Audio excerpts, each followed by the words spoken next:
E aí, galera, beleza?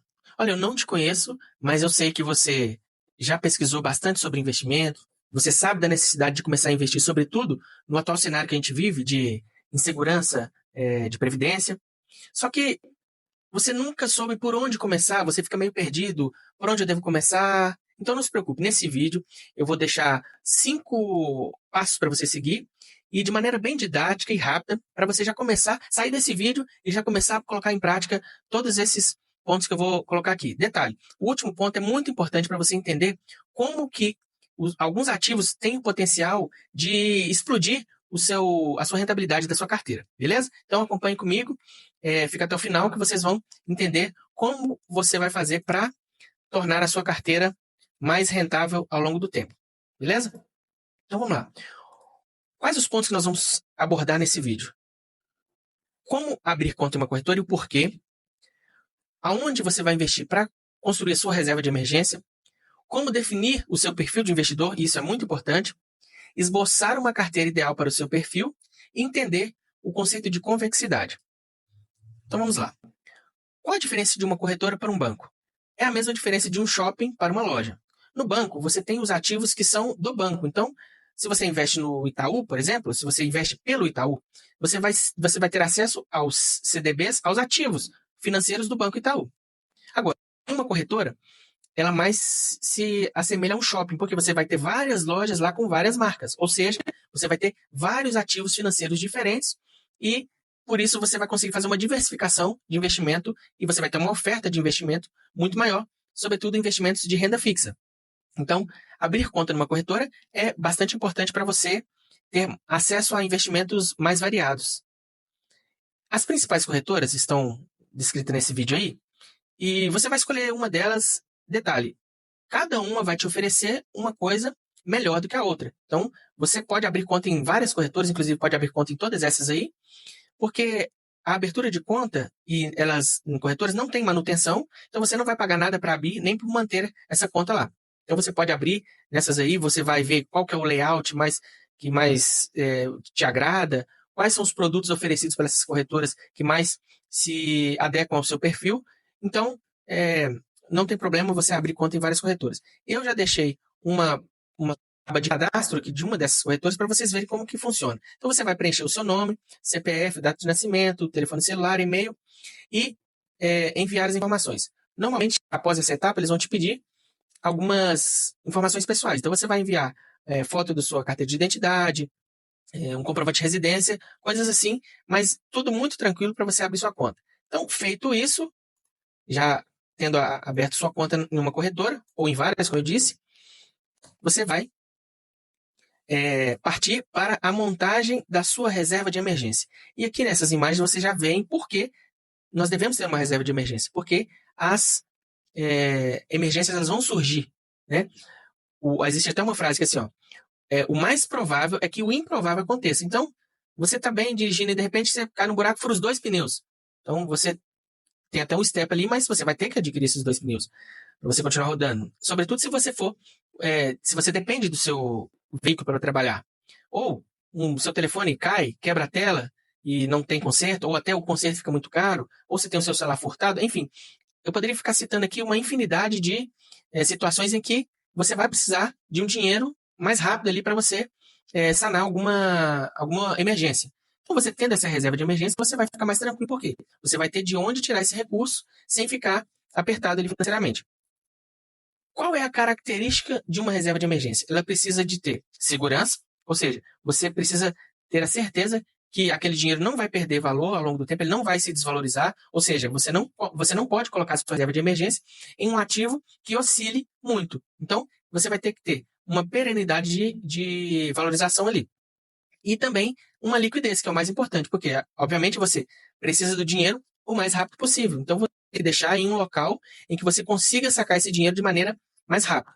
E aí nós temos 3 opções bem indicadas aí, que é o Tesouro Selic, um CDB de liquidez diária e essas caixinhas dos bancos digitais. Então, essas imagens já dizem tudo, né? Tranquilidade e liquidez. Agora, depois de você ter a sua reserva de emergência montada, você já tem conta numa corretora, você tem sua reserva de emergência montada, você precisa definir o seu perfil de investidor. E eu vou deixar na descrição desse vídeo um teste para você fazer, um teste bem rápido, intuitivo, com perguntas de múltipla escolha, que você vai, ao final desse questionário, você vai ter um relatório do seu perfil de investidor. Então, normalmente, as pessoas são divididas em perfis de investidor em arrojado, moderado e conservador. E isso tudo está relacionado ao apetite ao risco, digamos assim, ou a suportar as oscilações. O investidor arrojado, ele suporta mais oscilações, então, normalmente, seus investimentos estão, em grande parte, em ações, em fundo de investimento imobiliário, na renda variável. O moderado, ele tem uma certa característica de suportar um pouco as oscilações e se expor um pouco mais ao risco. Então, ele tem ali uma grande parte dos seus ativos em renda fixa, mas tem alguma coisa de renda variável ali que não é irrelevante. Já o conservador, ele não é fã de oscilação, não é fã de risco, ele tem a grande parte dos seus investimentos em renda fixa, mas, vez ou outra, tem alguma coisa em renda variável ali. E por que é necessário você conhecer o seu perfil de investidor? Para que aí você monte um plano de investimento adequado às suas características de apetite ao risco. Então, nesse exemplo aqui, nós temos um gráfico que representa o que seria mais próximo de um investidor moderado, porque ele tem grande parte aqui em renda fixa, mas ainda assim ele tem espaço aqui para investir em renda variável, fundo de investimento imobiliário e ações. Então, é um pouco disso, um pouco daquilo. E quando você conhece o seu perfil de investidor, você fala assim, bom, se eu sou conservador, eu tenho que investir a maior parte dos meus investimentos em renda fixa. E aí você vai montar a sua estratégia de investimentos da seguinte forma. Por exemplo, eu vou ter 80% dos meus investimentos em renda fixa. Então, 80% de tudo aquilo que você for investir, digamos que o seu aporte seja de R$ 100. Então, desses R$ 100, R$ 80 você vai comprar ativos de renda fixa. E os outros R$ 20 você vai dividir ali em fundos de investimento imobiliário e ações. Mas a partir disso, você vai construindo um patrimônio, vai construindo uma carteira que se adeque ao seu perfil. Ah, mas eu vou ter que fazer a vida inteira. Não, porque nós mudamos, né? Então, hoje, talvez você tenha um perfil conservador, mas a partir do momento que você vai estudando mais, você vai entendendo mais como funcionam os investimentos, provavelmente você vai migrar para um moderado e até, eventualmente, um investidor arrojado. Então, essa montagem de carteira é inicial para você começar no mundo dos investimentos. Mas isso é muito importante, você não pode pular essa etapa. E agora vem a cereja do bolo, digamos assim. Por que as pessoas, quanto mais elas estudam sobre investimento, mais elas migram para a renda variável? Por causa de uma coisa chamada convexidade. Os ativos de renda fixa talvez deveriam se chamar ativos de retorno limitado. Por que eu digo isso? Se você investe num Tesouro Selic, e a Selic está 14,75% ao ano, o máximo que você pode receber por esse investimento é limitado à taxa Selic, ou seja, 14,75% ao ano. Já nos investimentos de renda variável, esse retorno é ilimitado, tanto para cima, mas para baixo ele é limitado. Por quê?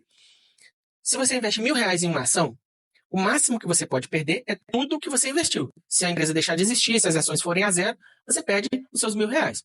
Agora, a valorização ela é ilimitada. Isso chama-se convexidade nos investimentos. Então, quanto mais ativos convexos você tem na sua carteira, maior é a probabilidade que essa carteira seja ter uma explosão de valorização no longo prazo. Porque há inúmeros casos aí de ações que saíram de 20, R$ 30 e bateram R$ 100, 150, enfim. Há muitos casos assim. E o relato de empresas que se desvalorizaram ao ponto de chegarem a zero é muito menor. Então, quando você investe em renda variável, você está expondo o seu capital a ativos convexos, ou seja, que tem uma desvalorização limitada e uma valorização ilimitada, o que não temos em renda fixa. Então, quanto mais você vai investindo, vai estudando, você vai ver que a migração para ativos de renda variável, sobretudo esses ativos que têm uma convexidade alta, ele vai fazer com que suas economias se valorizem muito ao longo do tempo. Então, é isso. São 5 passos bem objetivos, e aí eu não te enrolei com nada aqui. Você deve, obviamente, explorar um pouco mais desses 5 pontos que eu coloquei aqui, mas com as informações desse vídeo, você já pode colocar em prática e, a partir de hoje mesmo, ou amanhã, você já consegue começar a investir. Abrir conta numa corretora, fazer o seu perfil de investidor, começar a sua reserva de emergência montar o seu plano de investimento, a sua carteira de investimento, quanto você quer de cada um desses ativos aí, e entender que a convexidade ela tem um poder de aumentar a rentabilidade da sua carteira, beleza? Então, muito obrigado por vocês terem acompanhado esse vídeo. Não se esqueça de se inscrever no canal, compartilhar esse vídeo com alguém que você acha que tenha a possibilidade de ajudar, caso você tenha gostado. E qualquer dúvida, deixe nos comentários. Detalhe, eu vou deixar o link do teste de perfil de investidor na descrição desse vídeo, beleza? Então, depois que você terminar de assistir esse vídeo, vai lá na descrição, clica no link, faça seu perfil de investidor e já anote, olha, eu tenho características mais de investidor conservador ou moderado ou arrojado, enfim. Deixe aqui nos comentários o seu perfil de investidor e qualquer outra dúvida que você tiver, beleza? Grande abraço, fica com Deus, até a próxima.